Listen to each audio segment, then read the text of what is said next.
Well, it's April 26th and it's pretty chilly out. It's 48 degrees and they predict tonight's low will be 39. And I've learned from experience that when our local TV station says the temperature is going to be 39 or in that area, we have a decent chance of getting frost. As you can see, I've got stuff all over the garden, containers and things to cover stuff up with. And they also predict that Sunday night the low will be down to 39. So there's going to be a chance of frost for us then also.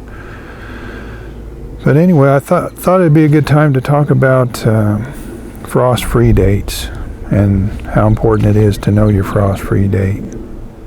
I've always gone by May 1st as our frost-free date, and I couldn't even remember where I got that date. I'm sure I got it from my dad because, you know, he was kind of my guru when it comes to gardening. He was a lot better gardener than I am, and we talked gardening a lot, but I got to wondering if that was even the right date, so I started doing a little research, and what I found was a lot of variability depending on where you get your information.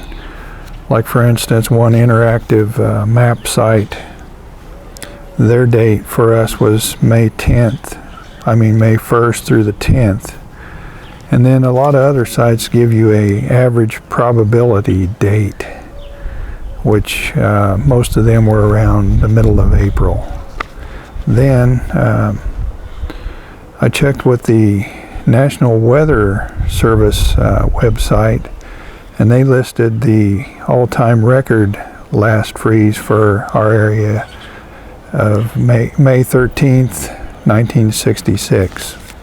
So after looking at all those different numbers, I started wondering which one I should go by. So what I did was I called my local county extension office, and I talked to one of their expert gardeners, which I'm not, by the way.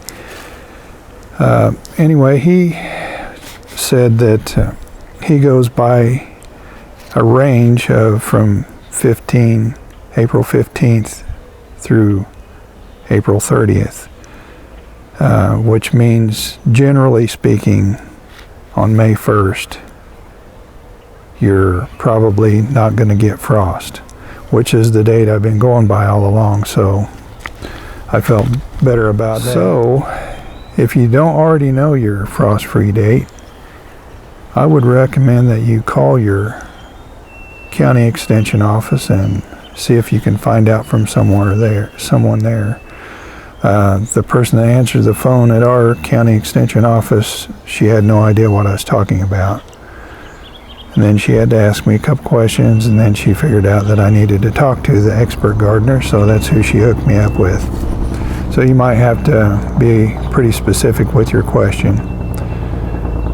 But it's pretty important to at least have a general idea of when your frost-free date is. That way you can plan your garden better.